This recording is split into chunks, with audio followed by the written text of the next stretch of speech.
అందరూ సిద్ధంగా ఉన్నారా? తెలుగు మోరల్ స్టోరీస్ వచ్చేసాయా మన ముందుకి? గ్రామం చివర మామిడి చెట్టు నీడలో ఒక చిన్న ఇల్లు. ఆ ఇంట్లో ఇద్దరు మాత్రమే చాలా పెద్ద ప్రపంచంలా బ్రతుకుతున్నారు. ఒక తాత, ఒక మనవడు. తాతకి మనవడు ప్రాణం, మనవడికి తాత ఆశ్రయం. రాజీవ్ చిన్నప్పుడే తల్లిదండ్రులు దూరమయ్యారు. ఆ రోజునుండి తాతే తండ్రి, తాతే తల్లి, తాతే జీవితం. తాత చేతిలో పెరిగిన రాజీవ్ నవ్వుతూ పెరిగాడు, ప్రేమతో పెరిగాడు.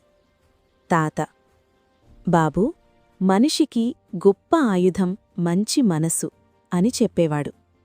రాజీవ్ చిన్నప్పుడు తల ఊపేవాడు. కాని కాలం మారింది. పెద్దయ్యాక రాజీవ్కి కొత్త ఆశలు వచ్చాయి. పట్టణం వెళ్ళాలి, పెద్ద మనిషి కావాలి, పేరు సంపాదించాలి. తాత మెల్లగా చెప్తాడు: బాబూ, ఎంత పెద్దవాడైనా మనిషిగానే ఉండాలి. కాని రాజీవ్ మాత్రం నవ్వి వెళ్ళిపోతాడు. ఒకరోజు కోపంతో ఇలా అన్నాడు: తాత, మీరు పాతకాలం వాళ్ళు. ఇప్పటి బ్రతుకులో మంచితనం కాదు, తెలివి గెలుస్తుంది. తాత నిశ్శబ్దంగా నవ్వి ఒక్క మాట అన్నాడు: సరే బాబూ, సమయం వచ్చాక జీవితం నేర్పుతుంది. ఆ మాటతో సంబంధం చల్లబడుతుంది. రాజీవ్ పట్టణానికి వెళ్తాడు. మంచి పని దొరుకుతుంది. మొదట నిజాయితీగా పనిచేస్తాడు. కాని కొద్దికాలానికి కొత్తవాళ్లు పరిచయమవుతారు. లాభం చూపించేవాళ్లు, తప్పుడు దారి చూపించేవాళ్లు, సత్యంతో స్లో, అబద్ధంతో గ్రో అన్ని చెప్పేవాళ్లు. అక్కడినుంచి మార్పు మొదలు. చిన్న అబద్ధాలు, చిన్న మోసాలు, చిన్న తప్పులు. కాని తాతమాట మాత్రం గుర్తుకు రావడంలేదు. కాసేపు విజయంలా అనిపిస్తుంది. డబ్బు వస్తుంది, పేరు వస్తుంది, గర్వం పెరుగుతుంది. తాతనుంచి దూరమవుతాడు. ఫోన్ కూడా తగ్గిస్తాడు. ఒకరోజు అన్నీ బయటపడతాయి. రాజీవ్ చేసిన తప్పు అందరికీ తెలిసిపోతుంది. పని పోతుంది. స్నేహితులు దూరమవుతారు. పేరు నేలరాల్తుంది. ఆఫీస్ ముందు ఒక మాట మాత్రమే వినపడుతుంది: రాజీవ్ మోసగాడు. అందరూ దూరమవుతారు. ఎవరూ దగ్గరుండరు. రాత్రి వర్షం కురుస్తోంది.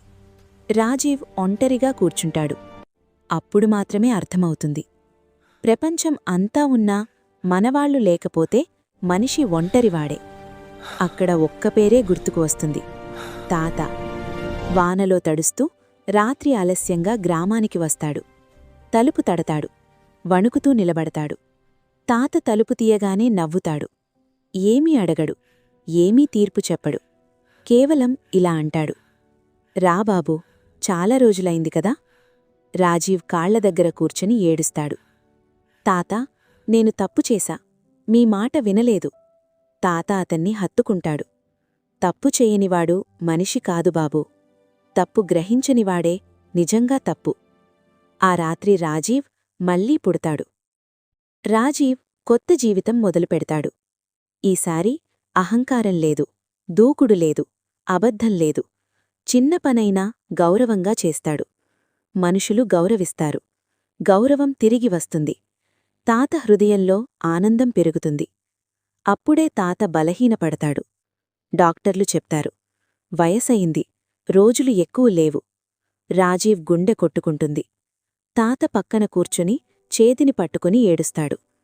తాత, నన్ను వదిలి వెళ్లకు. తాత నవ్వుతాడు.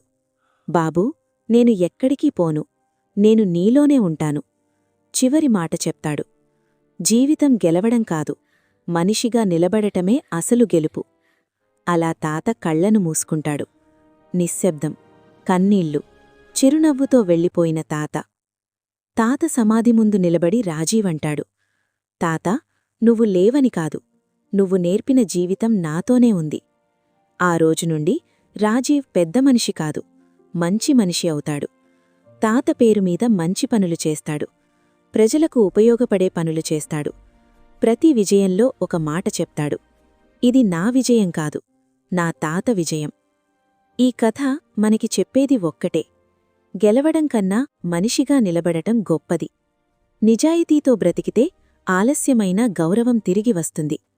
ప్రపంచం దూరమైనా పర్వాలేదు, కుటుంబం మాత్రం చివరి వరకు మనవాళ్లే. పెద్దల మాటలు పాతవి కావు, జీవితాన్ని కాపాడే నిజాలు. తప్పు చేయడం తప్పు కాదు, తప్పు గ్రహించకుండా ముందుకెళ్లటమే నిజమైన తప్పు.